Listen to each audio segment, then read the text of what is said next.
together and see your team. So next slide I know we have our agenda. There's a black thing on my screen. Okay. Yeah, I'm not sure why it's doing that, but Tosh, if you can move forward. Yes. So we have a couple of new members. So just to remind us, it's been a little while since we've been together. Is please use the chat box to introduce yourself, your name, your agency, organization, your title, role, and anything that may be helpful for the group to know about you.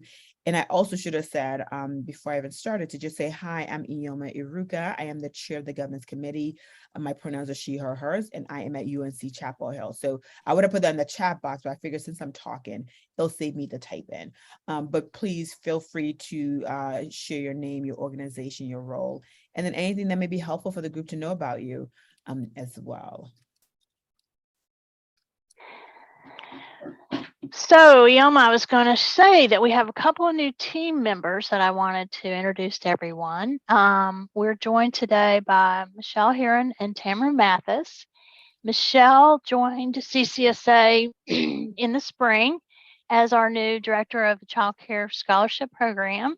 And as you guys will remember, the scholarship program interfaces very strongly with our Durham Pre-K initiative, and her team of scholarship counselors support families in numerous ways, but one of the ways that's key this year is they are working with families to address their RAP care needs for before and after care is one of the many ways that they help support this program. But we welcomed Michelle, and although she's not 100% working with Durham Pre-K, she's vital in supporting the Durham Pre-K work. And Michelle, you want to say hey? Good morning, everyone. So excited to be a part of the team and looking forward to making a difference in our community. Welcome, Michelle. Thank you. Thank you. Thank you. And then we're also joined today by Tamara Mathis, who actually hasn't started work at CCSA yet. We roped her into taking a little time off from her job that she'll be transitioning from to join CCSA as our new Durham Pre-K director. And you received information about her and her background. And we're excited that she was able to come today to listen, and she'll start her onboarding process when she begins work with us on October 17th. So Tamara, I don't see you on my screen, but I know you're here. Good morning, everyone. Can't wait to get started and see everyone. Well, we're very excited. Tamara, we're so thrilled to have you. Welcome. I know you haven't started officially, but we just still love that you're here with us. Thank you. Thank you. Well, we know that even though she hasn't started officially, we know she's official because we've actually already welcomed her moving some things into her office in Durham. So all right, that's how we're you holding, do it. We're holding her items hostage until she completes her retirement from the state at the end of September and transitions to our great Durham Pre-K project. So thank you. Okay, next slide.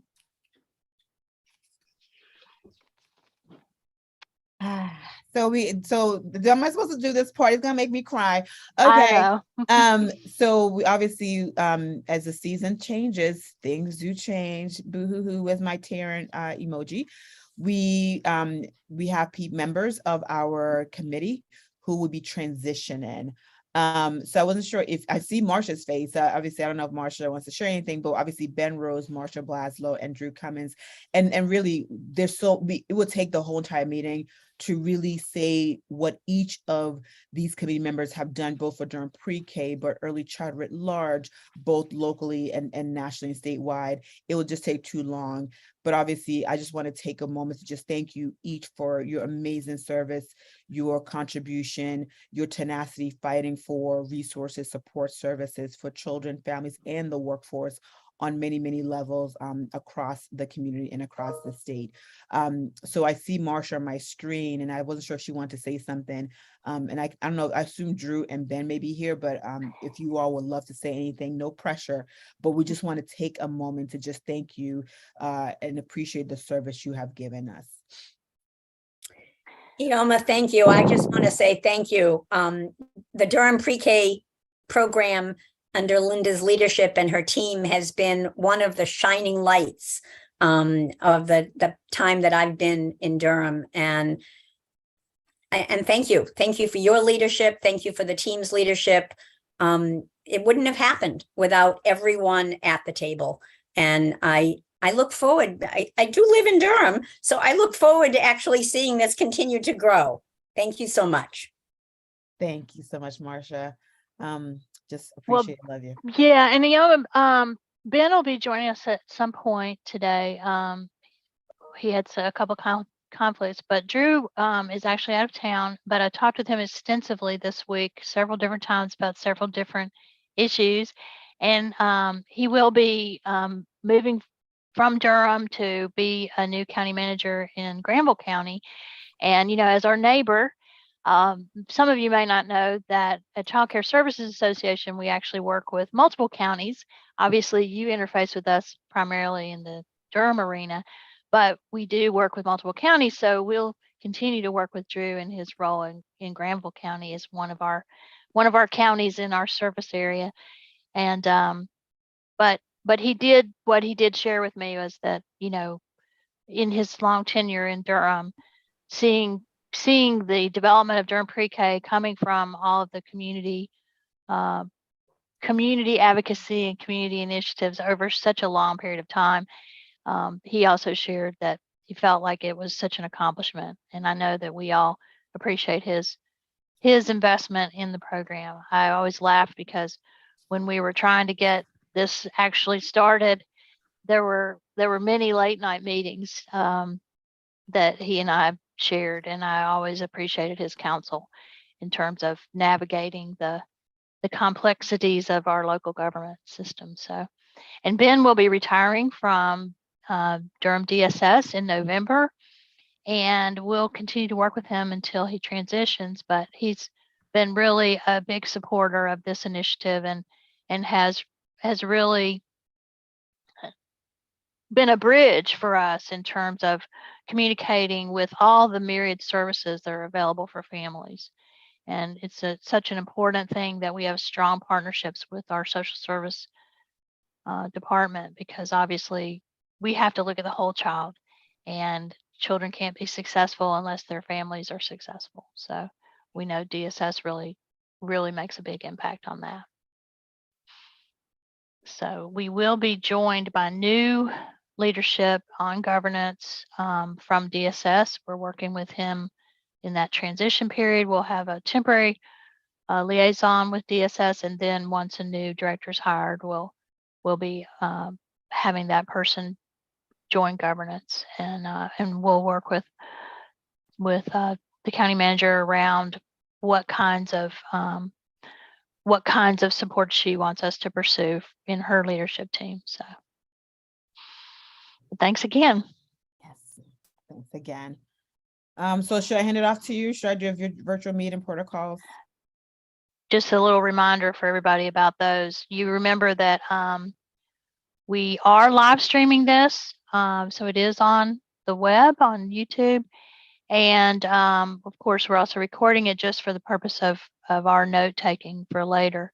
And actually, in our slide, we need to change this and let you know that a lot of times you interface with Melinda Rodriguez, and she has actually moved from CCSA to a new role in a different agency, part of the great transition that's happened with COVID. And we will be hiring someone soon to replace her, so you'll have a new interface person. But for right now, Katie and Tasha are helping us out with our meeting protocols. So you can message Katie if you need something during the meeting. So, all right, we can move on. So we thought it was really important to start the new school year off in a really positive way. And we were so excited. We always appreciate feedback from families, of course, both positive, and when sometimes people have challenges, we also appreciate their feedback because we learn from it and we can improve our work. But we recently received this information on the slide is a direct quote that we received in writing from a parent who just had a fabulous experience with her child and her child's teacher, Mr. Mabini. And I thought we should share it, but in addition to sharing it, Tosh, if you want to move us to the video, we're going to take 2 minutes and 59 seconds, which is a lot of time in video land, but I felt it was important to hear from Mr. Mabini, because we should always start our time hearing from teachers and keeping children at the center of our work. So go for it. Hello everyone, my name is Daniel Mabini and I work at the Whitted School. This will be my 6th year working there. I started off as an instructional assistant during my first year, and this will be my 5th year working as a lead teacher. My favorite part of my work is my time being spent in engaging and interacting with my students while they are in different play centers. I love to be on their level while I provide support on their needs and their strengths as well. As a preschool teacher, it is important for me to build a positive and nurturing and a trusting relationship with my students to help support their academic and social progress. Once the connection is built or established, I firmly believe that learning will be more meaningful for our students. On the other hand, I also love supporting our families to help them understand the development of their children. I continue to provide them resources, developmentally appropriate activities for them to use with their children at home. Last year, my students enjoyed this book called The Book with No Pictures by B.J. Novak. It is a book that is very silly, it's very hilarious, that asks the reader to read all these sorts of silly stuff to prove that a book can still be entertaining and engaging and fun without the pictures. My point here is adding a little bit of humor in the classroom makes a difference. It elevates the level of connection and it elevates the level of relationship that you are trying to build with your students. You need to make the classroom a fun learning environment for them, and that's what I do. My message to all the children who are attending preschool this year would be, first, I would like for them to enjoy preschool. I would like for them to know that preschool is the best place to be. Second, I would like for them to make friends at school. Make as many friends as you can. Third, I would like for them to listen to their teachers and to their parents. And fourth, I would like to remind them that they are smart, they are kind, and they are strong. You have a great school year.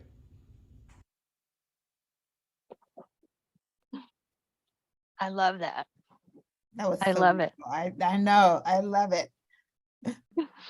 You know, we really appreciated him doing the video because, as you all know, you'll recall, well, I know you're busy people, but the start of school is such a hectic time and they have so much to do. And when we got that quote from that parent, we thought, you know, we should really take this opportunity to elevate all of our teachers. And so we were running around right before school started because we got the quote very late. To try to get a video from him. So we really appreciated him taking time to do it and being patient with us as we wanted to really put that focus for this group back on children. I really, you know, we can't say that enough, obviously. So, and that quote, we have our YouTube channel and that video will be available for anybody who wants to see it. So we're going to try this year to have increase the number of videos that we post and have available so that people can really get a sense of how children are doing and what's happening in our public preschool services across all different types of programs and seats. So today we I'll be honest and tell you that this meeting got hijacked.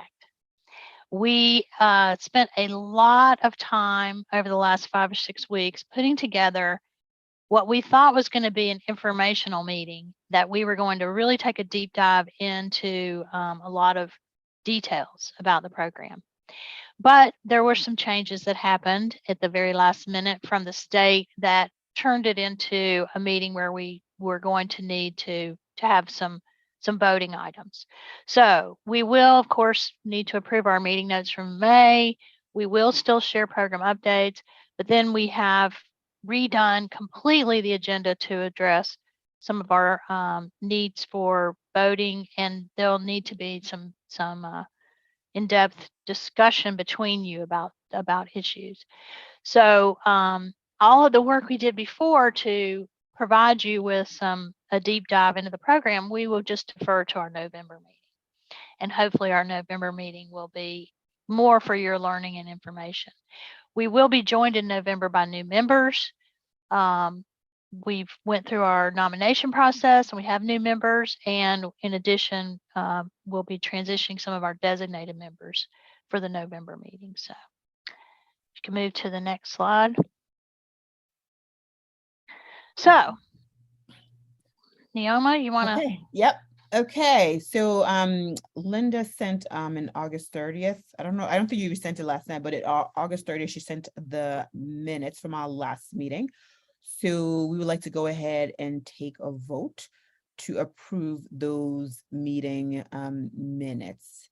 So for motion. Yeah, and they were in the materials sent last night also at the latter part of the packet also, but they had not changed. They had not changed from when we had sent them previously. Okay, thanks for flagging it. Yeah, I think I looked at it when you sent them in August, the end of August. So, but yes, thank you for flagging that.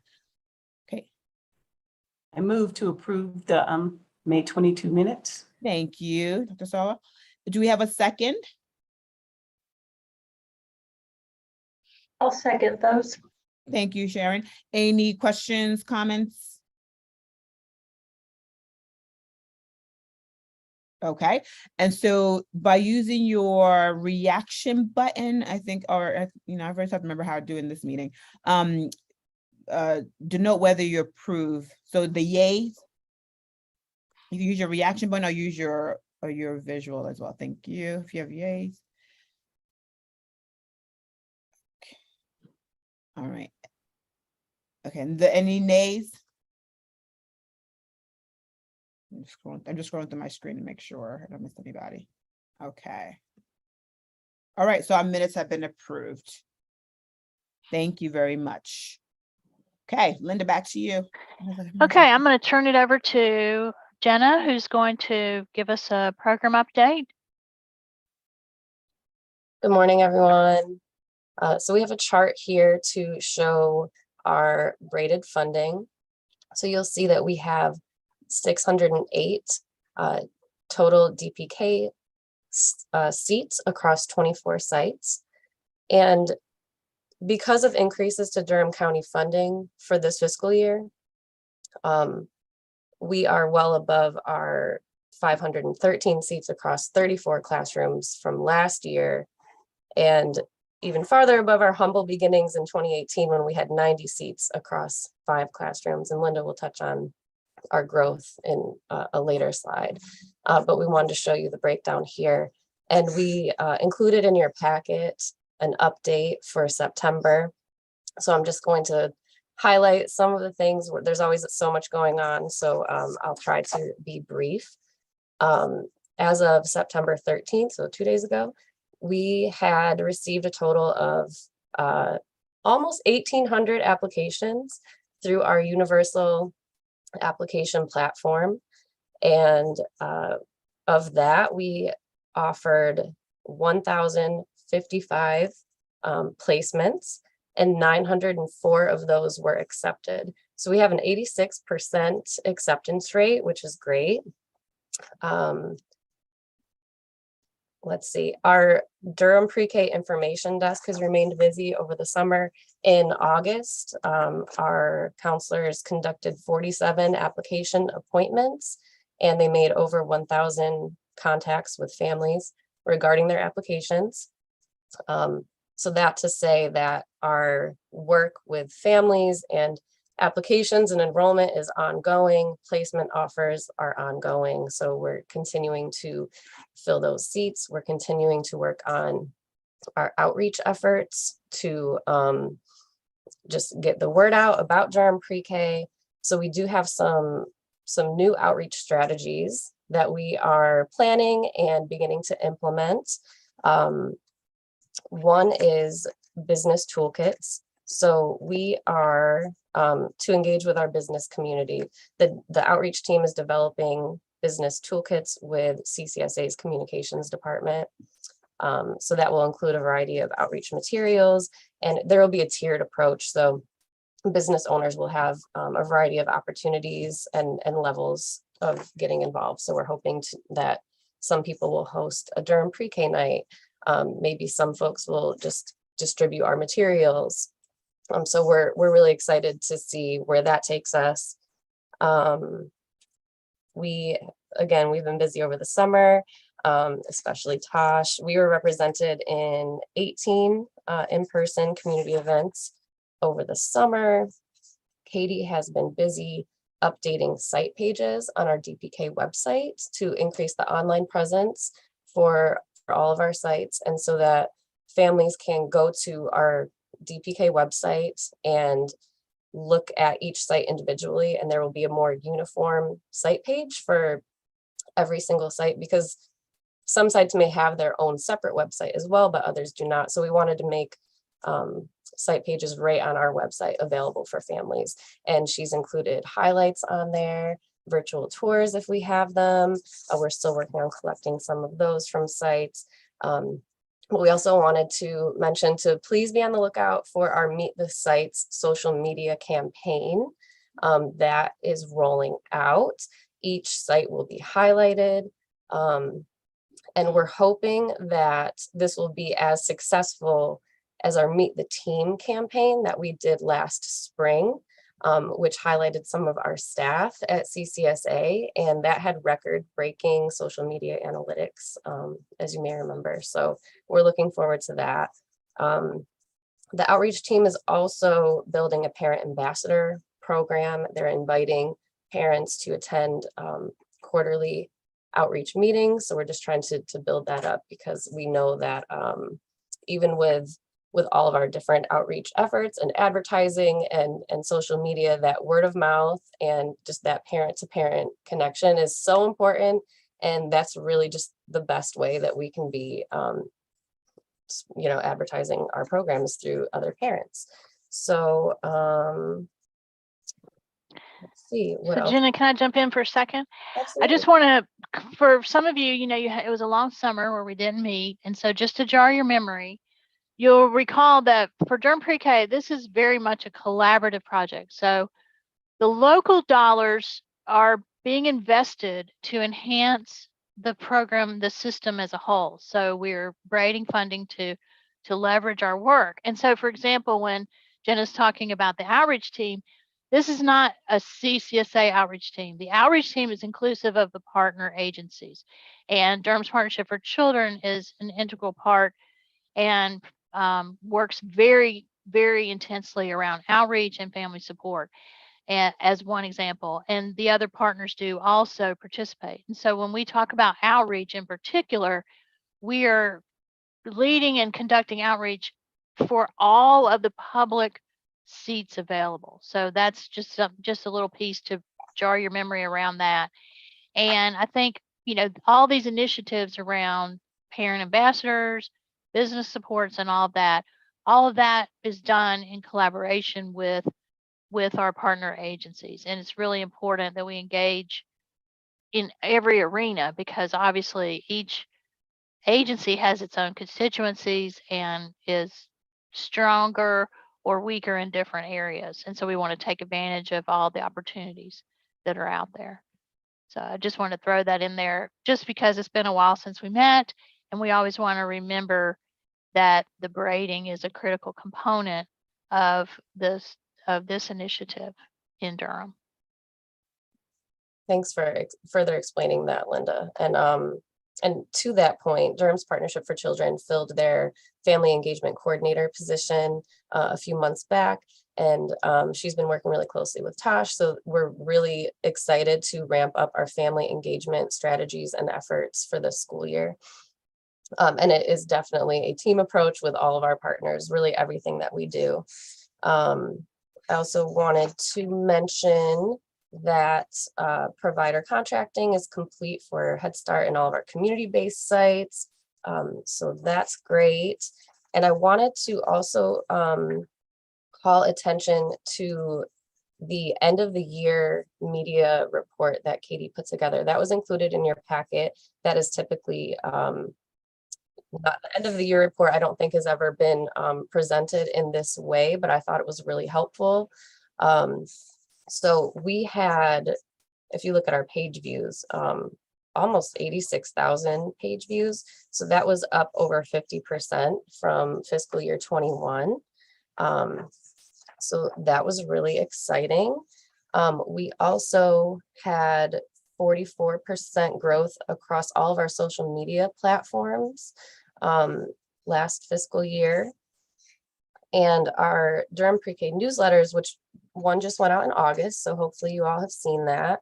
But for our Teacher Talk newsletter, the open rate, we had 42% and almost 13% click rate for Teacher Talk.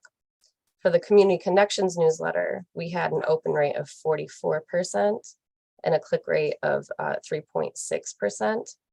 And just to give some context, like the industry standard for these types of newsletters is a 24% open rate and a 3% click rate. So we're well above the standard, which is just really great. And the last thing that I had is just a summary of training and technical assistance that took place last fiscal year. For our active sites, our active Durham Pre-K sites, which means sites who actively had Durham Pre-K programming. They had 846 coaching sessions with teachers and directors. For our capacity building sites, which are sites that we are, helping to support in the hopes that they can have Durham Pre-K programming in the future. We had 102 coaching sessions with teachers and directors, and we also had 130 professional development opportunities offered. Gosh, I think that, Linda, is there anything else that you want to highlight in this slide before we? No, we can move to the next one. Okay. So this is just this is a different visualization of the table in the previous slide. So this is just showing the total locally funded seats at 608 for Durham Pre-K, and is again just showing you that this truly is a partnership, that we are blending and braiding funding with all of our partners. And our motto, Durham County funding is spent last. There was one more thing that I was going to mention, the quality subcommittee. As you may remember, our quality subcommittee, before my time, developed our equity plan. And from that, we have recently begun our RAP Care pilot to expand access to RAP Care to children across Durham. So that has started. We have over 20 children currently enrolled in that and are continuing to enroll eligible families. We will be resuming our quality subcommittee meetings next month. So they'll be offered every other month. So for October, we're going to meet October 25th, which I believe is a Tuesday, from 12 to 2. And we'll send out a reminder about this, but I just wanted to bring that to the forefront because we're excited to dive back into that work. And yeah, so from there, we will look at our meetings going forward, but we wanted to make sure that it was on a month that we didn't have governance. So we tried to be mindful of everyone's schedules. And I think that that's all I have. If you can go back one slide for a second, Tosh, thanks. The just a couple things. So I saw in the chat that Yama was asking about if we have a wait list for RAP. So just to kind of update you about the RAP briefly, and we'll talk more extensively about the RAP pilot in November. And as we will also in November talk about the larger program in terms of how the seats are braided and how many children are actually being served. Because as we talk about in today's meeting, and we mentioned the locally funded seats, those 608 in locally funded seats, that is not the full picture of publicly available seats in Durham. At this initial meeting, we can really only talk about the seats that Durham Pre-K local funds are supporting. We will get additional information in the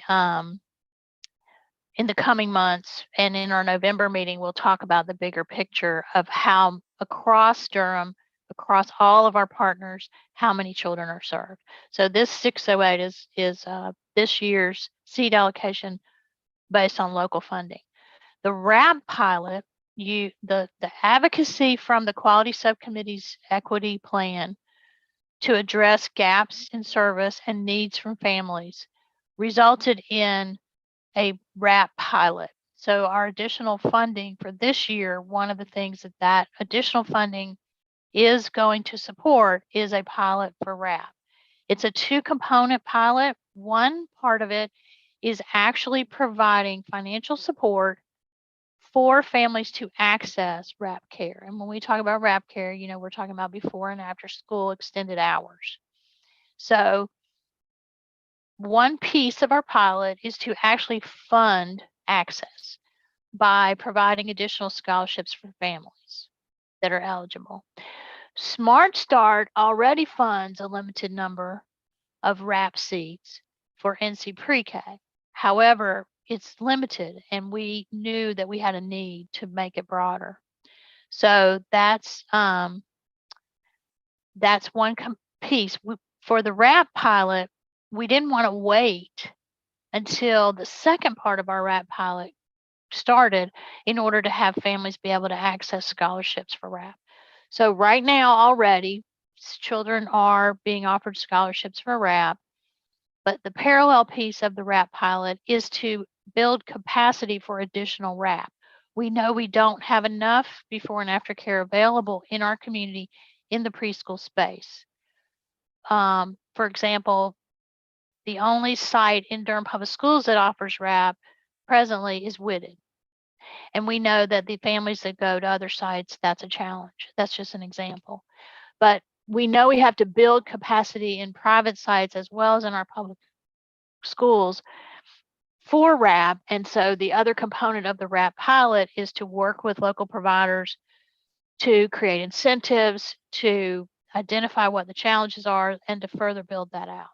So that RAP pilot will go on all year, and we will be reporting to you on a regular basis about that. Yoma specifically asked about a wait list. We don't have a wait list for RAP right now, but I know I saw that Michelle was responding as our scholarship director around some of the families who have been approved already for RAP care.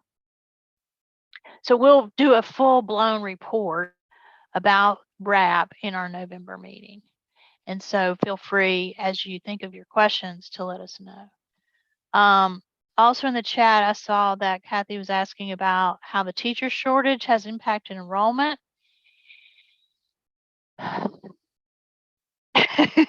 Yes. So a couple of things. It cannot be overstated how challenging it is to staff our classrooms at this time. In our public pre-K program, as well as in our entire early childhood system. And of course in K-12, teachers are at a premium, but maybe hopefully there'll be change in how teachers are treated in our society. But anyway, so in terms of filling seats, we do have, okay, so I want to try to answer all these questions in a row here. So we do have every classroom is covered presently. There are a couple of classrooms that are covered by team members, by lead teachers who don't meet our qualification standards. We are working with those sites closely and providing additional supports to those team leads. Our priority, of course, is to assure that developmentally appropriate practices happen in every classroom and that whoever's leading the class is getting appropriate supports. But we do have standards around qualifications and credentials, and those haven't changed. We are aware, though, that these are extraordinary times, and so we are redirecting resources to provide support, even more support in classrooms that presently don't have a qualified teacher leading the classroom based on our credential requirements. So yes, the teacher shortage is a big problem. Addressing that from Kathy's question. And then, so around space, and Beth asked about whether the seats are all filled. So at this time of year, it's a very dynamic environment still. You'll recall that as parents apply and go through the process, when they are offered a seat, sometimes they don't want the seat that they're offered. Perhaps we give parents the opportunity to give us feedback about their preferences, but it's just a preference that we try to honor when possible. Sometimes we're not able to. And if people don't get their first choice preference, sometimes they will say, we don't accept our seat. We want to be put on the wait list. So several questions in the chat ask about the wait list. We do have a wait list. The wait list is misleading because when I think of a wait list, I think of no opportunity to participate, but that's not the case in this program. Wait list in this program means that you've been offered a seat, but you didn't want the seat you were offered, and you were moved to the wait list knowing that we would make every effort to make you another offer when possible. And so the wait list in our program means that generally everyone on the wait list has been most likely offered a seat. There are families that are still in the process, depending on what their needs were or how late they applied, that may not have received an offer yet. Because remember, we have different priority groups. Our Durham Pre-K local funding is the only funding that has no restrictions on who can be served. And again, but you have set, governance has set a priority where the most needy families get priority first, even though our local dollars don't have restrictions. And so this process means that we are still enrolling children, even though school has started, depending upon where they were in the process and whether or not they accepted their seat or not. Looking at the chat, I see that Jenna answered Beth directly in regards to the wait list, and basically what Jenna said is the same as what I already said also, so appreciate that. I didn't totally get that wrong. And there is a wait list. Brittany weighed in. Brittany, do you want to talk about that? Yes, and I'm awaiting just further clarification about the RAP care specific waitlist for NC Pre-K, but for our general NC Pre-K classrooms, we do have some sites that are 100% filled and some sites that have openings, and like Linda has shared, we continue to make offers to families, and what we learned over the years and have implemented, as opposed to just having that blanket list, we give families a specific list that captures what we have available at that time. So like Linda said, it's very dynamic, and the team this year has done a phenomenal job of keeping everybody in the loop weekly with where we are with openings and that targeted. To answer the RAP care question, at this time, there isn't wait list for RAP care, but I think there may be confusion for NC pre-K, there may be some confusion with families if they weren't qualified to get scholarships for RAP care. So that I think is where things are getting a little sticky. But if we hear more information, we'll definitely continue to share with the Durham pre-K team and keep all of you in the loop. Yeah, and at our November meeting, we will take a deep dive and show you around who we're serving with RAP, where the gaps are that we know of. And every meeting this year, we will be reporting on the RAP care pilot. So RAP will be definitely something you have an opportunity to learn a lot about. Looking at the other information in the chat, June, thank you for sharing that about your lead teacher. Do you want to talk about that for a minute?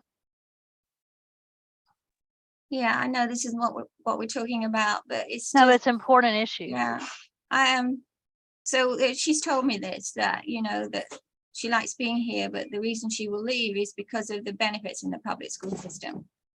So it's great that we're paying the teachers on the same public school level. That's great, but the benefits, no private program can provide anything equivalent. And I don't know what the answer to that is. I wish I did. But it will mean that in 2 years, I'm assuming that she will leave, and then I'll have to try and find somebody else. And it's really hard to find anybody right now, especially somebody with a BK license.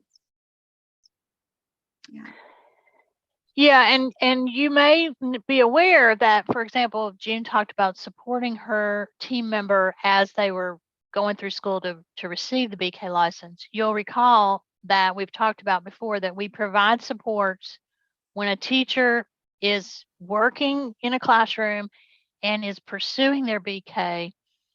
We provide extra supports to those teachers.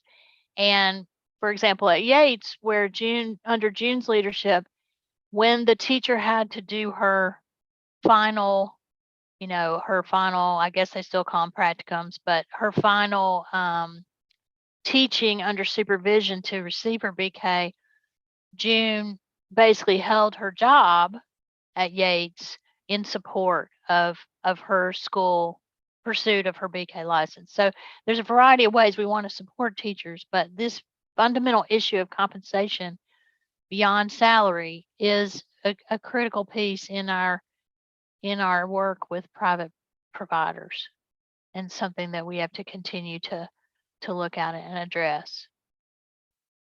And of course, it is worse now because of the crisis in staffing that cannot be overstated from the pandemic. It was always hard to find a qualified teacher, but the pandemic definitely has impacted more deeply. I know, Kathy, you've talked a lot about that in your role at Durham Tech. I don't know if you want to weigh in at all.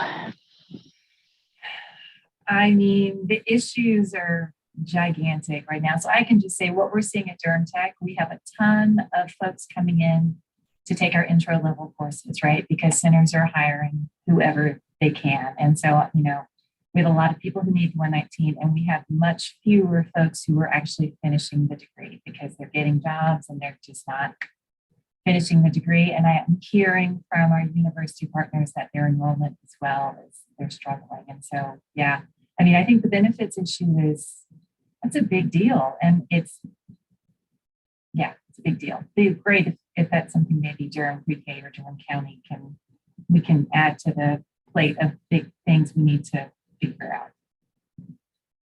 Thank you. Okay.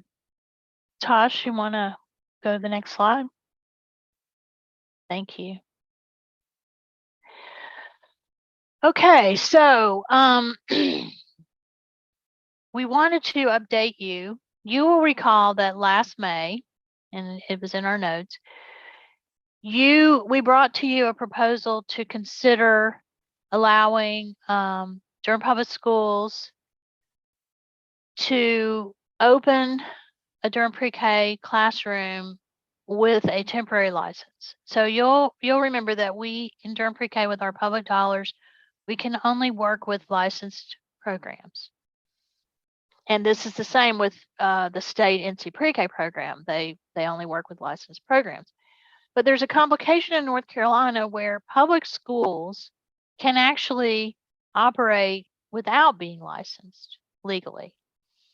And we want our public schools to get their classrooms licensed because we believe that that overlay of criteria in terms of expectations is a benefit. But there's a mixed bag in the public schools as to which classrooms are licensed and which ones aren't.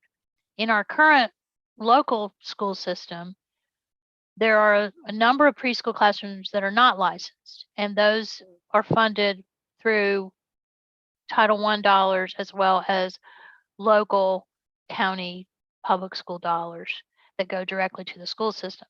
But in their licensed classrooms, they are able to take advantage and participate in NC Pre-K as well as in Durham Pre-K at the selected sites that meet the higher standards. Lions Farm opened this school year as a new school site in South Durham. And we had, as we brought to you last spring, we shared with you how short the seats, the number of seats available are in South Durham and how high the demand was in South Durham. So we asked you to consider a Durham Pre-K policy change that would allow the public schools, and only them since they're the only ones that can legally operate without a license, for them to be able to be a Durham Pre-K site if they had in place their temporary license. You'll recall in North Carolina, the quality rating system, you first can only, when you get licensed, you have what's called basically a 6-month temporary license. It's not negotiable. That 6-month period, it is a temporary license. But you still have to go through the process to get that temporary license, and you have to get approved for that temporary license. And then you work during that 6 months to get ready for your star rated license process. So you'll recall last May, you did approve and change the policy to allow us to provide Durham Pre-K seats in the public schools as long as the school had their temporary license. So we did create Durham Pre-K seats at Lions Farm. And we did work all summer with the school system, and we provided technical assistance, and our quality improvement specialists worked very closely with their team. However, the school itself, as a new building, did not get their certificate of occupancy through the construction process until really late. And bottom line, they did not get their temporary license. And they didn't find out until 4 days before school opened that they did not get their temporary license. And we were in a pickle. We had, I believe it's 13 children. Joy, I'm going to rely on you to correct me if that's the wrong number. It's either 12 or 13 children, 12 seats at Lions Farm. And we already had them full. Parents had already accepted. And it was 4 days before school started. So what we did, I'm letting you know, we convened the leadership of governance. So we met with our chair as well as the vice chair and secretary, and we had a meeting to talk about this and what to do. And Yoma, I don't know if you want to weigh in, but basically the group did decide to extend the deadline to September 30th to require the public schools to have that temporary license in place by the end of September. And we did allow them to open with children because the school system deemed that the program was safe and ready to open. Nothing else to add. We obviously were not happy with sort of the condition of the building, especially, for our young babies. And I think, we obviously were concerned about having to make such a huge shift to families with literally no notice.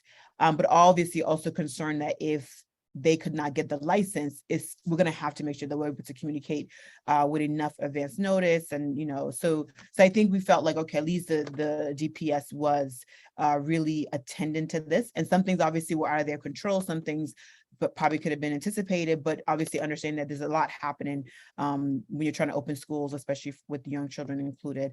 And so I think the leadership thought we will give them that end of the month, and obviously continue to monitor and track that things will be ready and they can get their license by the end of the month. So here we are. So here we are on September 15th. And what I'll share with you is that through Durham County's investment of local dollars, we have, quality improvement specialists who work directly at sites to provide support for best practices. And we have multiple team members who've been assigned to help Lions Farm. Unfortunately, I'm going to ask Monty to give us an update on where the license process is right now. Good morning, everyone. Actually just got a new update as we were sitting here. So the program continues to operate without a temporary license. They had to have water testing done in the building. They submitted that. They're waiting on the full report of the water testing to be received by the Division of Child Development and Early Education. Once that is received, the other report they are waiting for is the sanitation inspection that the health inspector did not give them a full sanitation report until the water testing had been done. So once he's notified that the water testing is done, he will submit the sanitation report. The site is also waiting on some materials for the classroom. We sent 4 of our team members over who helped to set up the classroom and to help the teacher to prepare for the students' arrival. They are communicating and in the classroom several times during the week, helping to provide support. We hope that the sanitation report and the water report will be in hand within the next week and at least by the deadline established by the governance leadership. I will mention, to June's point, the teacher and the teacher assistant in this classroom are both experienced Durham pre-K teachers and teacher assistant. They came from other programs to the school system. So the teaching team is familiar with our technical assistant specialists and are well equipped and have been Durham pre-K teachers for quite some time. We are confident that the teaching taking place in the classroom is of high quality. It's just getting the facility up to speed. And I will also mention that the school will have 2 separate licenses, one for the pre-K classroom and then one for their before and after school. Their before and after school programs also have not yet received their license. So. Yeah, for the K-5. Marcia? Before and after school. So I just wanted to put a note, I think you heard both Linda and Monty say that TA specialists have helped. Because I've watched this very carefully, I kind of want to just let everyone in governance know that it's more than helped. It is that the TA specialists, there were numbers of TA specialists that were at the public schools doing this work. And as I'm leaving, I want to make sure that you understand the support that CCSA has provided to this effort. Thank you for flagging that. There was a lot, like basic things like books, rugs, like the most basic, not even, we're not talking about even like the checking the lead, talking about basic stuff. So obviously you want to make sure that obviously this doesn't happen again. So thank you for flagging that, and just thank you to the TA specialists and CCSA for really, like, literally was all hands on deck, literally, for even to have this program, the classroom open up. Monty, so just to make sure so everybody reads the whole tea leaves that you're saying. So are you basically saying that basically once they get the lead testing results, which they've already done the lead testing, just have to get the results in the paper over to DCDE, and then it gets over to the sanitation, that will then trigger the license? Or is there something else that we need to know? Just because if we need to know, but basically, 15 days before, end of the month is up. And so just want to know, I mean, how fine a line are we dancing in terms of the date when we're like, this doesn't happen, where this, we're going to have to do something about this? Once those sanitation and the water report are submitted, and the sanitation inspector does not have to come back out, he will email the report. Then the school system will need to contact their lead licensing consultant, who is aware and being apprised, and we're trying to be in communication with her as well to stress how important it is once these reports get in that she submit the license. So once she does the paperwork and submits it, they won't actually receive the physical paper yet, but they will have their license on file. And so we are working with them to make sure that lead consultant she's on call. She's on call. She's on call. I have her on speed dial. Okay, that's about, yes, thank you. Yeah, and just to clarify, if for some reason there is another delay and they don't meet the September 30th deadline, then our next step will be that we will not provide the Durham Pre-K dollars to the district for that period of time that they're not licensed. However, I'm optimistic that won't be necessary. And we've been in close communication with the leadership at the public schools. And I feel that these issues around construction of new facilities is a big issue. And I think that if they had received their certificate of occupancy in a more timely manner, then they may not have experienced this challenge. And as we move forward in the future, as other schools open, we will revisit this issue and reconsider whether we want to have a more of a wait period before we assign Durham Pre-K classrooms. Yeah. I think, we did this because of the shortage in South Durham, and we believed that, the construction timeline, they were projected to have their certificate of occupancy in June, which would have allowed plenty of time for them to get their license before school opened.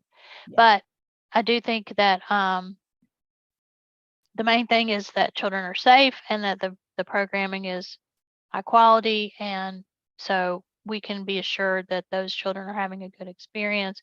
And we are definitely continuing to closely work as partners with them to make sure that this happens. Okay. All right. It is disappointing. It is disappointing. And just to flag, there's nothing has been communicated per se, like obviously to the families, because they don't really know the difference either. And we think that they're going to get their license. There's just, unless something just catastrophic. Well, because the public schools can legally operate without that license. Yeah. And because they are meeting our Durham Pre-K standards, yeah, other than that license piece, in terms of the teaching credentials, in terms of the implementation of the program, we haven't communicated to parents about this. That's correct. Okay. But you'll send us an email when we have word, just so everybody, so that we can close the loop for the governance committee, where we stand. Okay. Thank you. And yeah, I was going to say, we took them some materials temporarily on loan, books, and the TA team got some soft space materials so that during this time they do have that in place until all of their materials arrive. Thank you. Thank you so much. Go ahead, Beth. I'm sorry. And I see Dr. Sowell has her hand up, so I don't want to jump ahead. Okay, I was just going to. Yeah, go ahead. Okay, I was just going to ask about, I understand the decision not to inform the parents, and I think that would have caused a lot of unnecessary concern. But I guess I do just want to flag that I think that if there is a continued delay, we should consider whether that's communicated to the parents, because I mean, this is also a public meeting and I would hate for a family to find out this way. You know, I just would want to make sure that people had all the information if there continues to be extended delays. Oh, definitely. I mean, our goal is to always be transparent, and I agree with you completely. So yeah, just to follow up, I was gonna ask something similar. So can we just have some options outlined for if for whatever reason they do not get licensed, what would our recommended next steps be? Well, the first next step that's already in place is that they have a September 30th deadline. If they don't meet that deadline, then they will definitely not they will not receive the Durham Pre-K compensation. And that's the first step. In terms of to support the classroom, they would need to use their other resources. Of course, we would then need to communicate with parents and give parents the option if they want to stay or move. But we do believe that we don't believe there's any barrier to them becoming licensed, given all the things we've been assured. So we're hopeful. But if they're not licensed, then we will have to offer parents the opportunity to move. We will have to find an appropriate location, and it would be a parent's choice as to whether they stayed in the public school classroom or moved to a different Durham Pre-K location, because Lions Farm can't be a Durham Pre-K site unless they meet our standards. Fully meet our standards, then it also include licensure.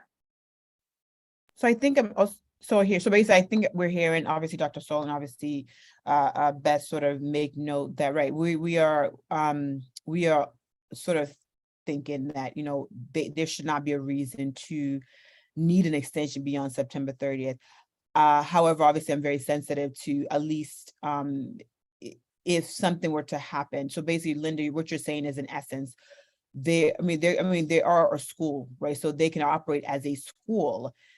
They just, if they're not meeting our own Durham Durham Pre-K standards across the board, they would not get our money. So if parents came in through the DPK, like DPK door, like this is understanding that, you know, you're going to get, you know, high quality programming, you know, safe schools, licensed schools, etc. Somehow or another, I think is, you know, whether this is communicated by DPS to us, but somebody has to communicate at least those options. So I think being able to at least know what the language is, or even what the timing would be important for that to happen. So I think both those comments are important. You know, we are hoping that obviously this will be a moot point in the next 10 days. But if it's not in the next, you know, end of the month, we want to at least be able to sort of at least know what we suggested, or what the language would be, or those sort of things. Yeah, exactly.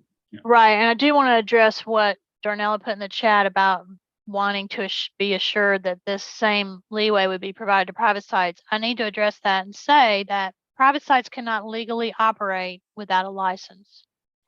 So we would not be able to open a Durham Pre-K classroom at a private site without a license. They don't have the legal ability to open. Now, we will though, and we have provided sites with the same level of quality improvement support, technical assistance support, and we did at another new site this year that was a private site, we did have our staff go there to support the teacher in trying to get the classroom ready for a new site. We provide the same level of support to teachers at private sites as we do at the public schools, but legally we would not be able to extend that same leeway in terms of the license to a private site. And so I want to just be sure and clarify that. Thank you for clarifying that. Okay, thank you. Any other comments or questions? Linda, do we want to take a break and then, or do you want to do the last couple of slides in the budget? I wonder if it makes sense to do it with the other bigger discussion. Yeah, yeah, we're a little behind schedule. I think if we go ahead and take a 5-minute break now, then we'll power through, and you know, we'll just take our break a few minutes earlier. That makes a lot of sense. Yeah, so we can do all the budget numbers, all that together after people take a little bit of breather. Okay, Okay, so we'll come back at 10:45. Yeah, so 6-minute break. Thank you. Oh, Amani, sorry to see your hand up there. No problem. I just wanted to clarify for private sites that have been Durham Pre-K, NC Pre-K in the past that have had some kind of license change of ownership, change of name, those type of things. They have to go to a temporary license. Those sites we have worked with and kept on as part of Durham Pre-K while they were on a temporary license. So we have had flexibility with private sites who were already part of Durham Pre-K and who had to transition to a temporary license for like an ownership change, name change, those type of things. And we've helped support them through the temporary license until they were returned to a 5-star license. So I just wanted to note we do. Right, but there's a difference between that temporary license support and flexibility and no license. Durham No Public license, Schools has correct. no license right now. Correct. We don't have flexibility with private sites around no license. Right. I just wanted to say we do have some flexibility for private sites who were already licensed and went to temporary. So we do try to be flexible with all of our programs where we legally can. Okay. Thank you so much for that, Monty. Okay. So we'll come back at 10:45. Now we have 4 minutes. Sorry. Okay, sorry.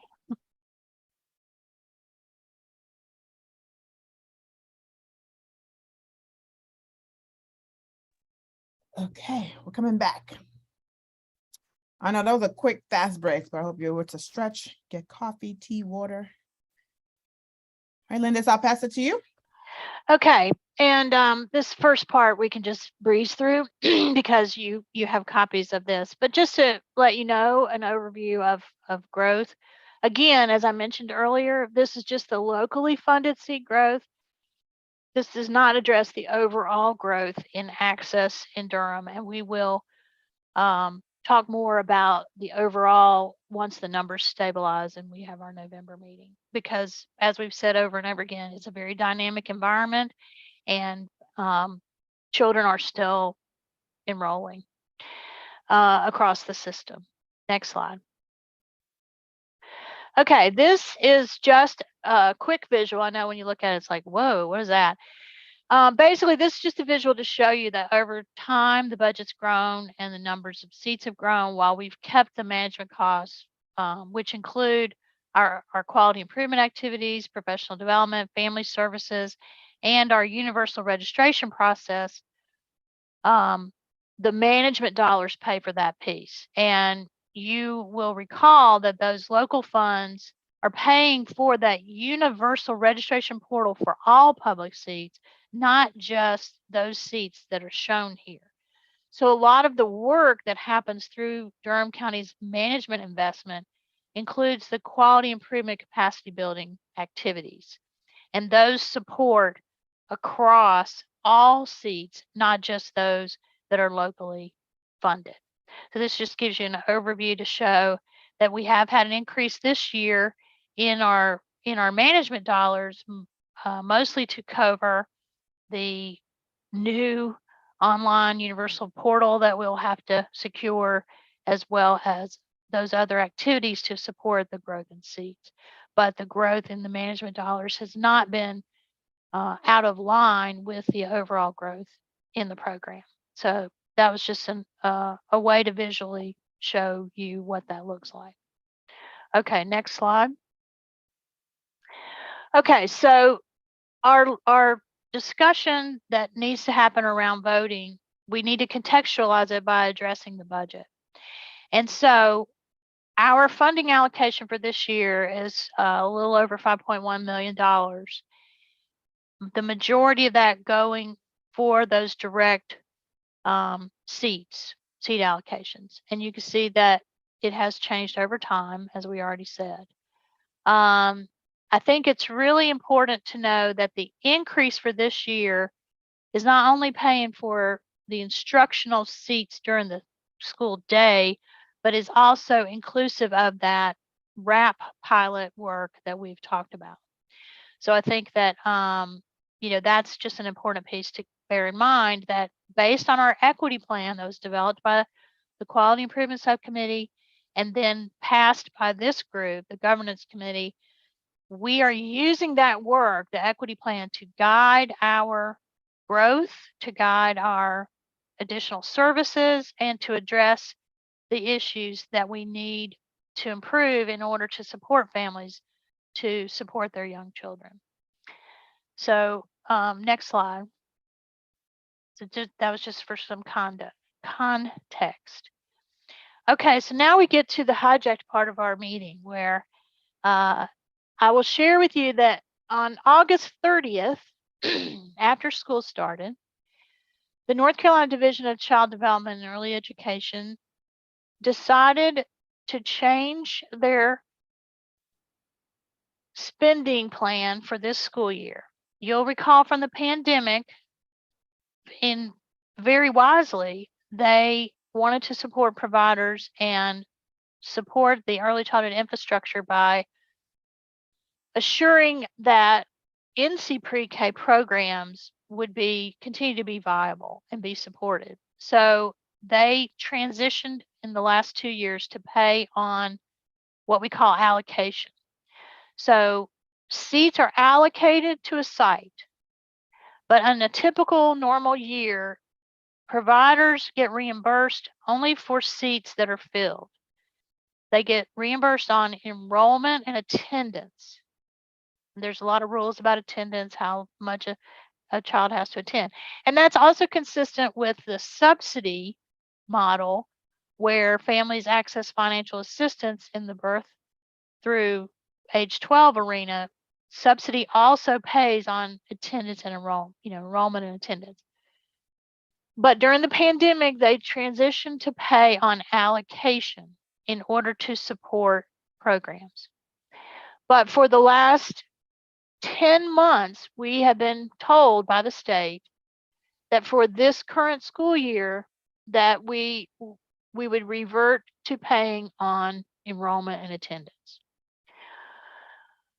So when we build the Durham pre-K budget, once we get an allocation from the local government and we know how much money we have to spend, you've heard me say that our budget is often like landing a plane on a dime, because you are taking into account all the factors in budgeting. It's not simple math where you say, I got 10 kids and I'm paying $100 for them and boom, that's my budget.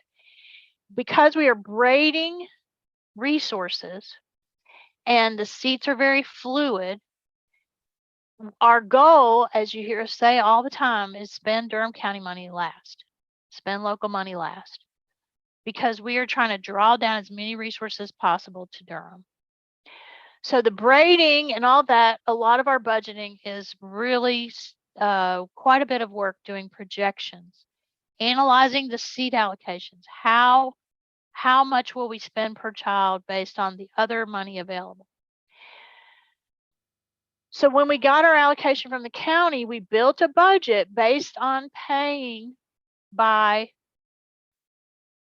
enrollment and attendance, which means we build the budget with approximately a 10% vacancy rate. And that is based on experience, reality of attendance, and all the different factors that we know exist. So when I created how many seats, like we've said, we have 608 seats that are supported by local dollars. That was from this process of analysis and figuring out where we could braid and where we had to have what we call a Durham pre-K only seat. A Durham pre-K only seat is a seat that's 100% paid for locally. Our goal is to not have that many of those. We have over 200 this year. Bottom line is, cut to the chase, bottom line is, this change that was announced after school started August 30th by the state to pay on allocation they decided to do it for the first 3 months of the school term. Now you'll recall from the pandemic, the first time they did this, the first year, they announced it as a temporary thing for a few months. Then at the last minute, they converted it and decided to do it the rest of the school year, which was wonderful for providers. Let me be clear. We support providers.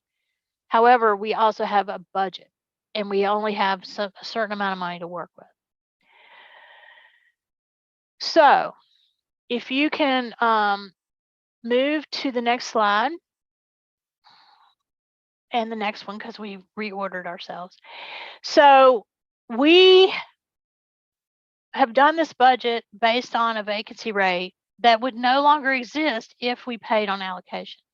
There are no vacancies if you're paying on allocation. We did not budget that way. In the past, we have always voted to align with the state. What the state was doing, we were very fortunate to be able to do locally. So if you'll move to the next slide, but basically a change in our process will require new funds.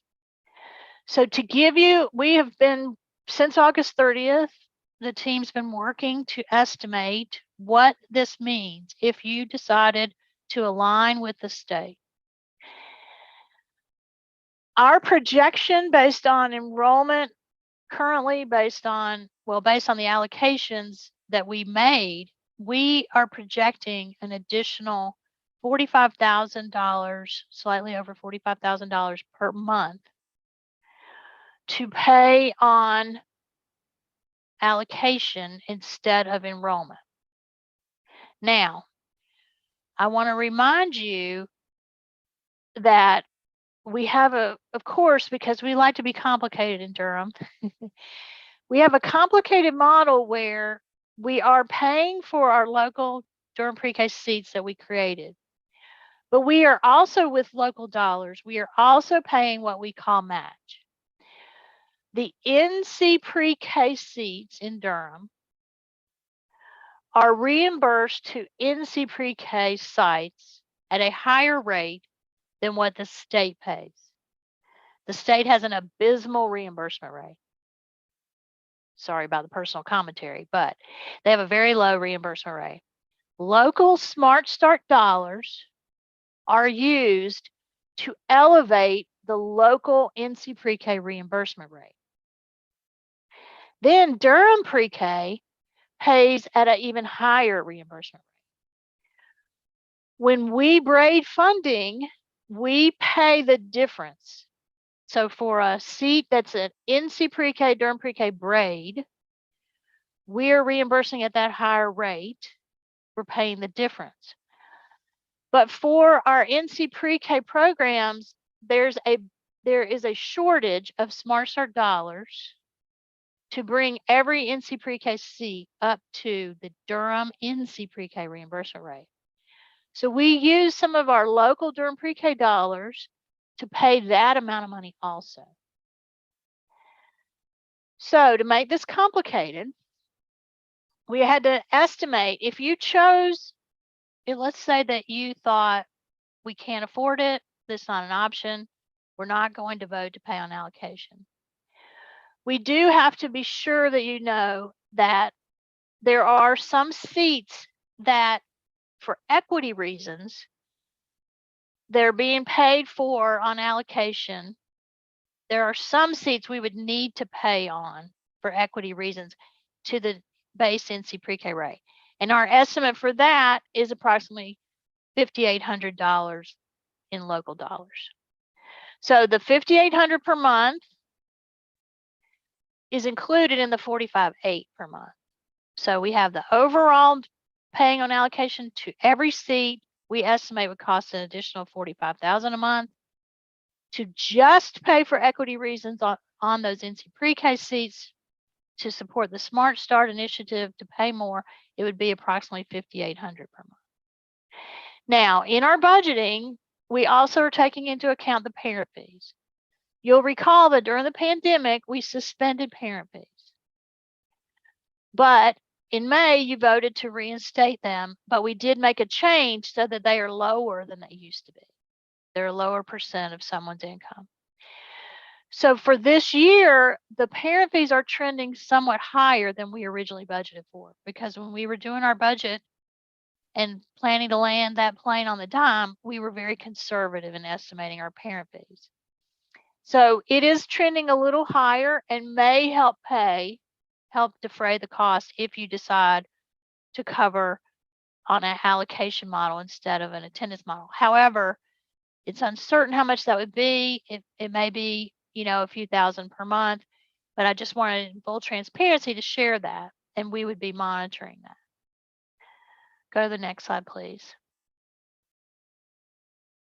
So before we move on to talk about this in depth, I wanted to share with you that, our Durham pre-K providers have been great and doing a great job and have been advocates for children and families. And they, in a meeting this week with the NC Pre-K leadership, they also, at the same time as we did on August 30th, they learned about this shift to pay on allocation rather than attendance. They are in full support of that, obviously. It is a strong model. And they have asked to share their feedback about this issue. So you did receive in your packet a copy of memo we got from them. And Darnella is I'm going to give Darnella the floor to share from the providers that has liaisoned with around this issue to provide feedback to you before we begin talking about this. Darnella? Good morning, committee members. I'm going to read the letter as it is written, and then I may have a couple of comments towards the end. And I'm sure there's some providers that are on the live stream that may want to, or they can funnel concerns and questions to me as we go through it. To the members of the Durham Pre-K Governance Committee, the past 2 years have been unlike anything we could have imagined. And we appreciate all you have done to support our programs during this difficult time. Although the worst of the COVID-19 pandemic is behind us, its impact on childcare programs still reverberates across the country, and your continued support is needed. Private childcare programs rely solely on tuition payments for the day-to-day operations of our businesses. Increasing operational and labor costs, including those associated with high-quality pre-K classrooms, put a tremendous strain on our already tight budgets. Yet we continue our commitment to families and children in the community by staying open and delivering high-quality childcare. We want our businesses to remain viable so that when we reach the other side of this pandemic, you will still be able to find us in the community providing this critical service. However, pre-pandemic reimbursement policies to centers based on attendance rather than allotment exasperates centers' fiscal challenges, threatening our ability to keep our doors open. The system needs a permanent fix, but for now, we prefer to focus on making this the most rewarding experience for children who have spent half of their lives living in pandemic conditions, not how we will meet our financial obligations. Therefore, we humbly request that Durham Pre-K reimburse our programs based on allocation instead of attendance for September and the remaining months of the school year. We are happy to sit down and discuss the long-term implications of the current reimbursement policy when convenient. Thank you in advance for your favorable decision, concerned and committed Durham providers. And again, I'd like to say thank you, Linda and your team for really doing an overview of the funding and how the braided funded model is used and just exactly where the resources went, because I think that's a discussion that we don't generally have. And so just having that overview was very helpful to me as a provider to know the source and, just how that funding model works. But I just like to add a personal note when you're contemplating this situation. This has been a horrific time for providers and business owners.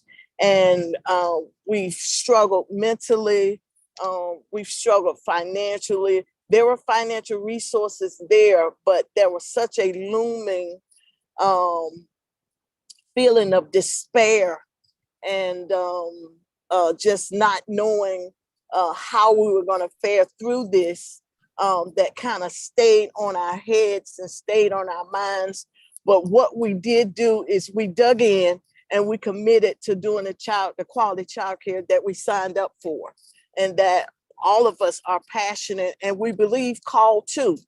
And so now, as we are coming to the other side of this, but not fully, you got to remember our population still is 5 and under, and they're the most unvaccinated persons in this whole scenario, and they were the last on the list to even be eligible. But families are still not on board with getting their younger children vaccinated. So we still run those risks of health tragedies that we may encounter just to do what we love. And so I want you guys to really consider this. And I know I understand the numbers. I understand that, you guys have to plan, and we do follow DCDEE's model, and I'm with that. But you've gotta get an idea of what it's like to have boots on the ground and know the real stress and struggle that we've been through. And just and during pre-K, the reason why I committed to this from the start was because I believe in this. I thought it was something that never happened. I knew it was something that never happened in Durham before, and I knew it was an opportunity for us to set a precedent. So I'm asking that you do that today, that you send a message that you really care for providers and you care for the financial well-being of our business, not just the services we provide, but you care for the financial well-being of our businesses. And paying on allocation helps us to do that. It takes that looming threat, off of our hearts and our minds, so we can continue to do what we're called to do. Okay. Thank you so much, Darnella. And for moving forward, I know Brittany's going to share some information from a provider also. I want to just, for clarifying, moving forward, as we begin our discussion and potential voting, June Shalito, representing Yates as one of our members, she's conflicted, so she won't be voting. Darnella is actually able to vote on this issue because she is a provider, but she doesn't receive Durham pre-K funds. So just wanted to mention that. And then Brittany, I know you had some information to share as part of that public comment also. Yes, thank you for the opportunity to speak. So I've made a concerted effort to start visiting our sites now that, things have, it's easier to be in person. I'll just leave it at that. And so this past Tuesday, I had the opportunity to visit a site at the invitation of a provider. And when I just want to share just the experience and then parts of our conversation that I think will also help inform this discussion. So when I walked up, it was during arrival time, and the way that this provider has adapted their center to the pandemic is that they've outfitted their outdoor space to be an outdoor learning classroom. So I had the opportunities to kind of peek behind the fence while things were settling, seeing families still visiting to become enrolled because there are openings at that site. The teachers were engaged, but the thing that just made me honestly tear up was seeing the children just be children, running around outdoors. The weather has been beautiful this week, just playing with each other, pretend play, and it just weighed heavily on my heart, where when in the letter they mentioned most of the children that we're serving this year, half their life has been in the pandemic. So just to see them back in a normal classroom environment, or as normal as it can be, was again just profound. But I had the opportunity to speak to the provider, and she had just shared that our providers are just tired. They have been on the front line.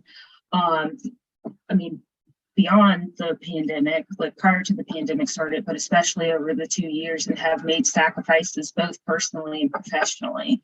And as we all know, there are certain enhancements and new tools that have been introduced in the last 2 years. And it's hard to focus on those things when you're worried about your bottom line, you're worried about being able to pay your teachers, you're worried about keeping the lights on and open.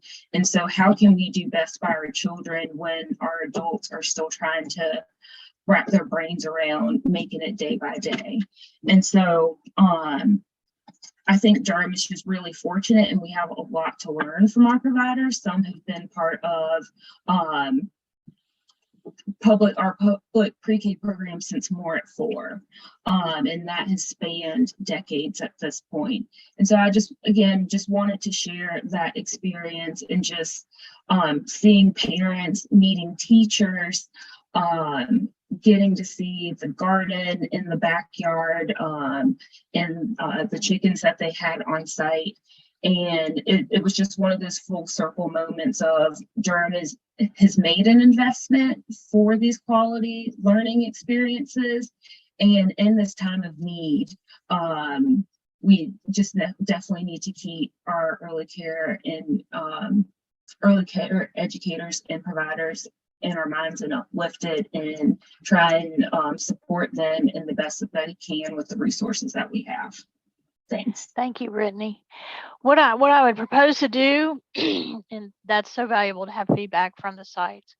What I would propose that we do is, Tosh, if you'll move to the next slide, what I'd like to do is provide you with what we need to consider, and then open it up for, discussion. So there's 2 slides. There's this slide and the next one. So this is showing you where we are right now. So you could make no change. That's one option. Another option is to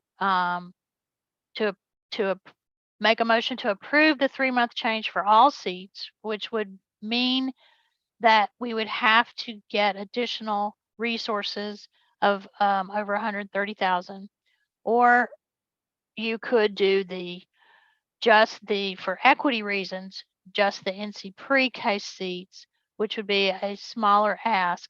But I want to be sure and put in context for you that this body, governance, is a recommendation group. We are not a board, as you know, and any decision you make today is a recommendation only, that would then go to Durham County, because the county would have final approval for any change, because this does have financial implications.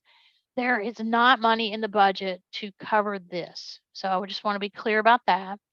So that this would be, if you do the 3-month, if you can move the next slide, Tasha, and let me just show you the context for the rest of the school year. So the reason that we put this here is, honestly, we have tried everything to consult with the state team members to ask them what their forecast is for this year. What they have said to us is that they don't presently have an identified fund source on their end to make this change for the whole year. So they are only making the change for 3 months. However, in full transparency, I have to share that that's what they said in the past also. They said it was temporary, and then they found resources, because obviously the state is a big entity. They found resources and they made it possible for the whole school year. So in full transparency, I felt like we had to talk about the whole school year. You can choose not to address the whole school year, but I wanted to share with you where we would be if we did recommend a change. We would have to go to the county for almost $500,000 in additional resources. But again, I just want to emphasize, anything you decide is a recommendation only. And we would, of course, take your recommendation and advocate to the county. But, we're not talking about a free change. So I just wanted to put that out there. And I'm going to open it up. And if you can go back to the previous slide, Tosh, we'll leave that one up for your reference. So Linda, I can moderate the talk. So just so that we're all on the same page, in essence, either way. So if you go to the page before, So either way, we could be that we just don't do any change at all. So that's one, right? That's one option, yes. That's one option. The other is, either do it for all the seats or do it specifically for those that we have to do the NC pre-K match. But before we even do that, Linda, what was the rationale for DCDE to make this decision? I think everybody needs to know why they made that, because I think depending on what we decide, that we need to know the rationale so that we are all on the same page. Yeah, certainly. And in issuing their information, it was very consistent that they acknowledge and know that we are still coming out. This is the late pandemic. It's not over. And excuse me. And what they shared was that they had some available resources. They felt this was an important way to support the early childhood system and the early childhood educators for those same reasons. And one of the big deciding factors from them that they conveyed was that in some counties in North Carolina, enrollment is still really low. Durham is not one of those counties. We have more robust enrollment than some counties. And so for those other counties in particular, the state was very concerned that there needed to be additional time for families to feel comfortable re-enrolling their children, and that they wanted to support the early childhood system by paying for those seats, even though they were empty.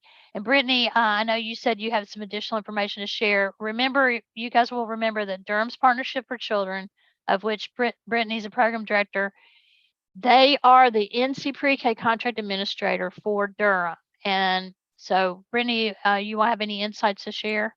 Yeah, I just wanted to share on a local level, we do have a handful of NC Pre-K sites that had substantial openings, but Linda did share, yes, we are ahead of the pack in the state, but there are still gaps here within our own county.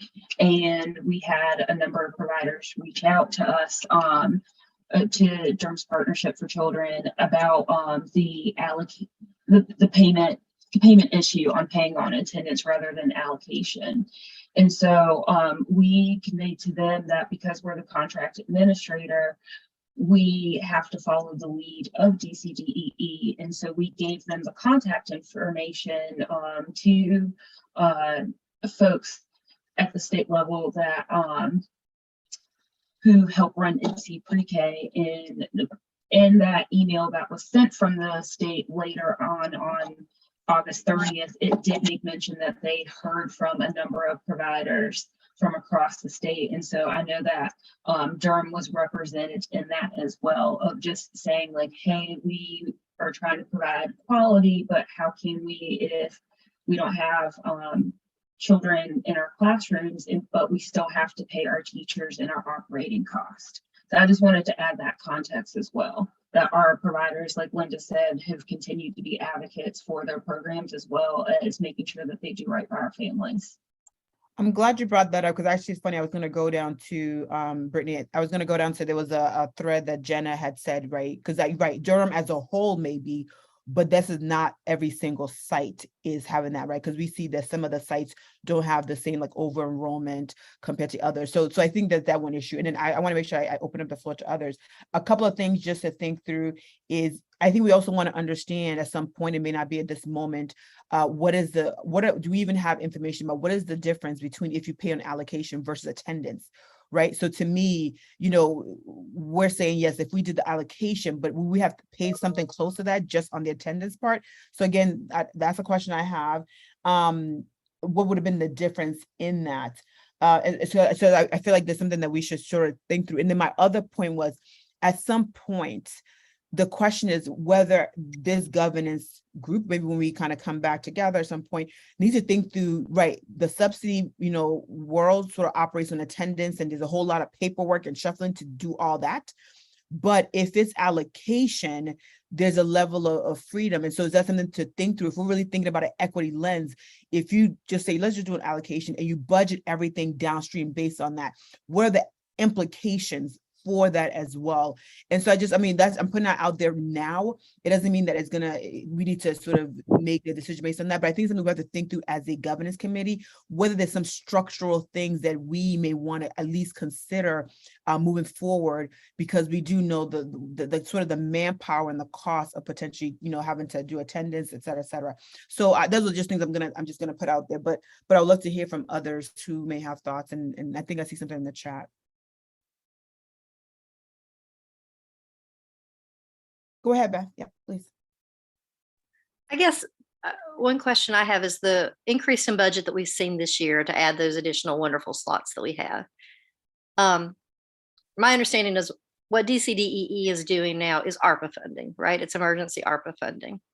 And I guess I'm just curious how much of these new increased allocations that we have from the county are ARPA funding, and where or that we have for this program are ARPA funding, meaning how much they're short term, right? And how I guess I just right, yeah, I just have questions about all that. So we are in the blessed place of having the full commitment of Durham County for Durham Pre-K. None of our present budget is temporary money. We are part of the budget. We are not funded through ARPA or any other temporary source. And Dr. Sowell, I don't know if you want to address that. You took the words right out of my mouth. That's what I was going to say. This was programmed into the budget that I recommended to the Board of Commissioners, and they approved it. So this is sustainable funding. It does not go away. Thank you for that. That's really helpful and wonderful news.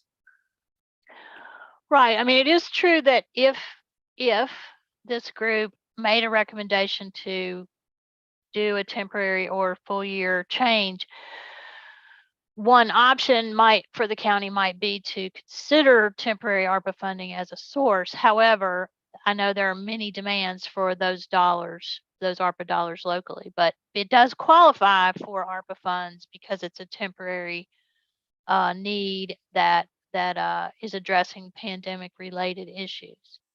And I just want to clarify, somebody said to me, well, if you were full, you'd be over budget.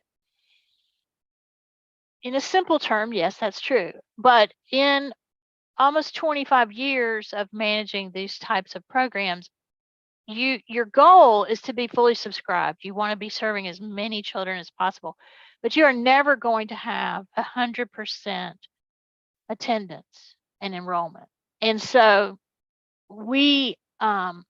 if we had known earlier that the state was going to allow payment on allocation versus enrollment, we would have created fewer new seats.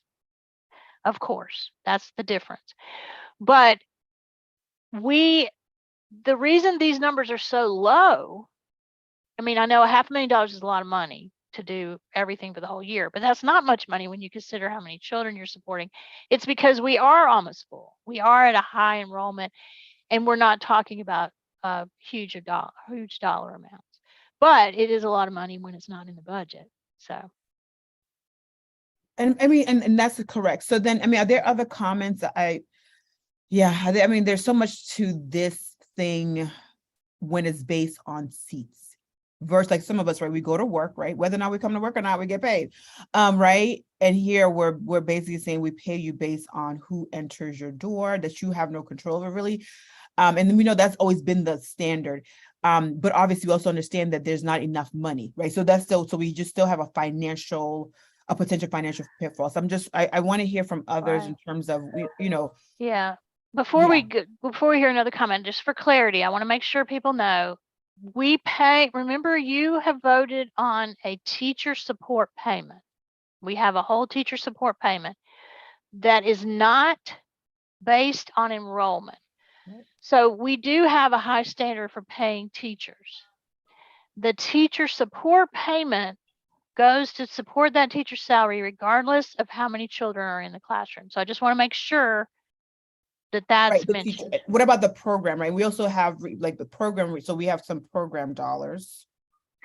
Yeah, the only dollars that are based on enrollment is the important monthly reimbursement for children. Yes. So the teachers, but this is a program level. So this is really at the program level and not the teacher side. Right. I just wanted to mention it because I know Darnella had mentioned in the chat a concern about being able to pay the teacher. Right. No, good point. Yep. Darnella, you had a point, and then Lee can go afterwards. Yes, and I'm following questions and concerns as I get them from providers. So thank you for the clarification about the teacher supplement that you guys were doing. Providers still don't feel like that's enough to actually kind of carry the business, even though there's a supplement there for the teacher without being able to, buy food and, like trash bags, something as simple as trash bags went from $10 to $18, and then, just the shortage on the food supplies, a challenge, the cost of gas, and even our regular staff, our other staff that's not DPK or NC pre-K, box, Amazon, Target, it's risen up it's a struggle right now for businesses because they've got to match the resources that the other big box companies or DPS or somebody that has these other resources.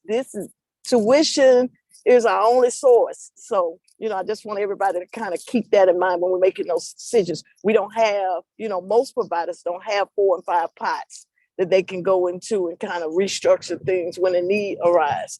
If something, let's say happens and, a water issue or some type of structure issue happen, that's going to deplete most providers kind of rainy day funds. So just being so tight on resources right now just puts a really big strain on providers. So I want to make sure we convey that.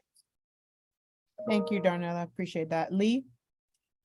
So y'all, I've been just listening with half an ear because honestly, I'm so completely underwater right now. And I just was joining so that not having a quorum wouldn't hold things up. So I haven't been following all the details of this conversation, but from just the broadest sort of perspective, I believe my inability to fully attend is meaningful. I know other directors are feeling this pressure as well. Part of the reason I'm feeling this is related to our earlier conversation about staffing and how difficult it is to find staffing. And it's the pressure is just enormous. And I feel like at our school, and I'm sure at many centers, we're able to shield the children from that pressure. But we are at just a crisis point. And I feel like from the broadest sort of process perspective, we need to put this on the backs of our community. The teachers and directors are doing all that they can, I feel confident. But that the only thing that makes sense to me is to have our county commissioners help us with this, have our county help us with this and step up, because the pressure is too great and it is funneling down to too few. And we need to broaden that responsibility. So, yeah. No, thank you. Thank you, Lee, for sharing on many levels. Dr. Sowell?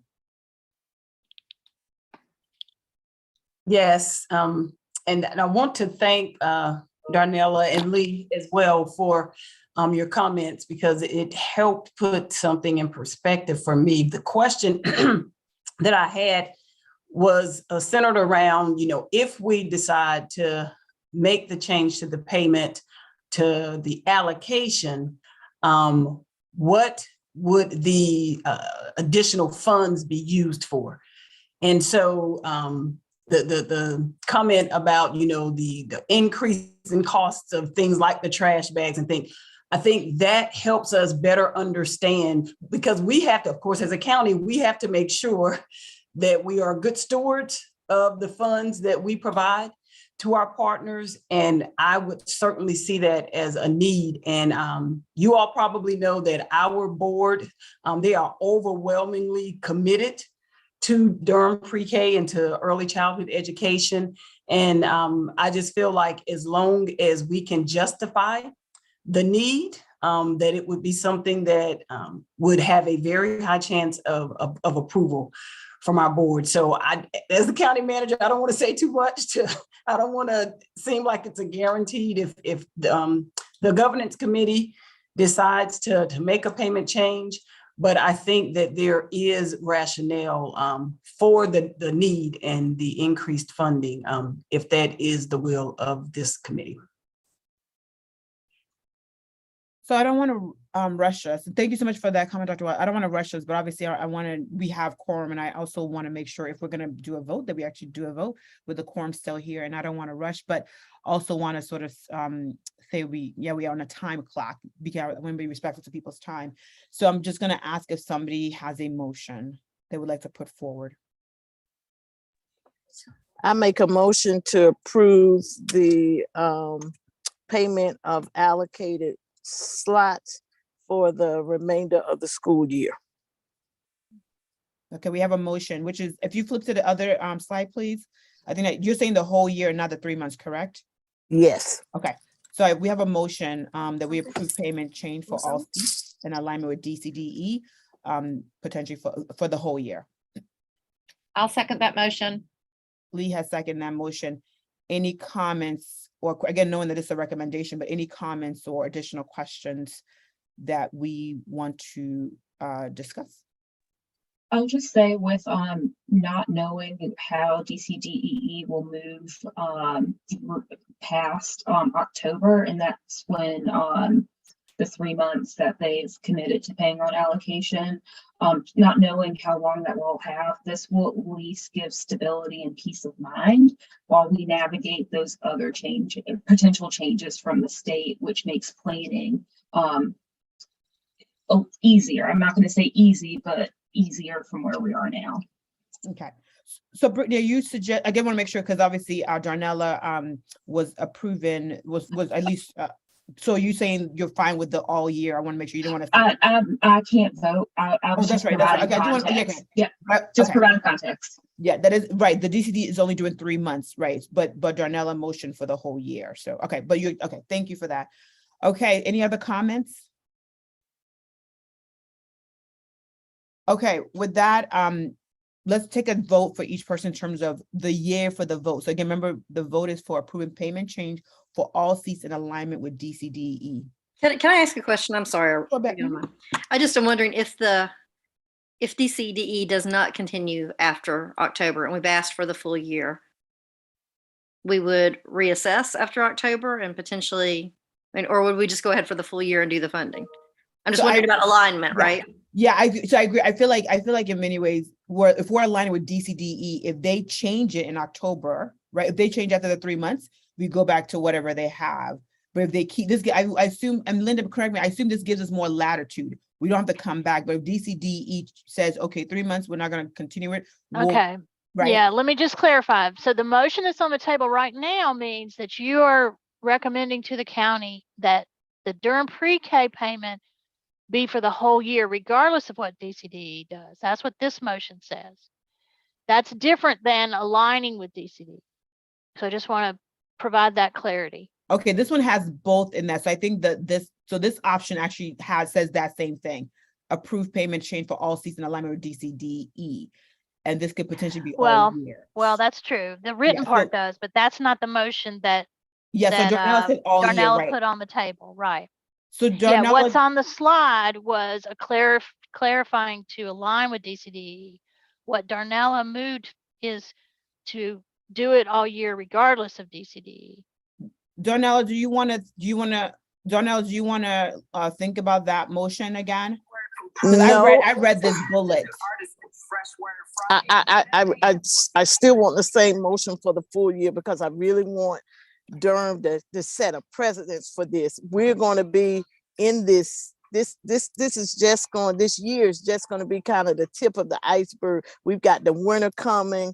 We still got high food costs, high supply costs. We've got so many other things going on. The railroad, the rail agency may be going on strike. It's just more things. with the winter coming, that if we could have this, Okay. you know, this would bring some stability to already challenge. Okay, so thank you. So let me reread that because I read this bullet. So I want to make sure that we actually have the right motion. So Darnella moved that we approve payment change for all seats for all year. There's nothing about alignment. So back to your question, it's regardless whether DCD decides to go or not go. So so thank you, Darnella, for clarifying that. And then this bullet in the middle is not correct. Is approved payment change for all seats based on allocation for the whole year. Regardless Lee of seconded that. Okay, so Lee, you still second that, correct? Okay. So now, okay, so any other comments before we do a full vote? Okay, so let's vote yay for that motion to approve payment change for all seats based on allocation for the whole year. So let's go ahead and vote, please. Please use your reaction button and or your hand up, however you see it, okay? And again, June cannot vote, and also Derek cannot vote from Head Start. So let's make sure we actually count. So I want to make sure. So we have Beth, Kathy, Darnell, Sharon, Dr. Sowell. I want to make sure Lee. All right. Did I catch all the yays? Michelle. Michelle, I think I said Michelle. Okay, perfect.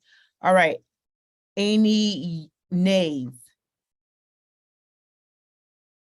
Let me look up. And Darnella, you're right. We got you. Thank you. Yep, you already mentioned. Okay.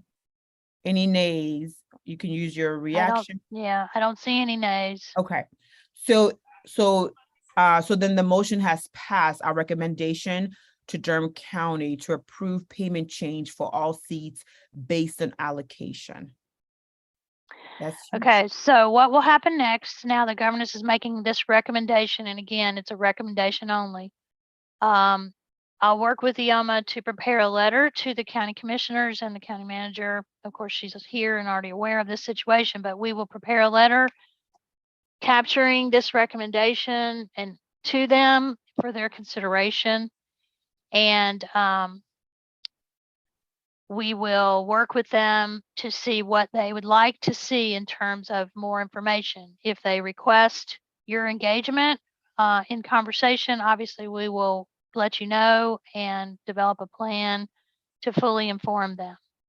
This is a really big decision, as Yama put in the chat, and I do think that it's possible that we may call upon you to advocate with your elected officials around this issue.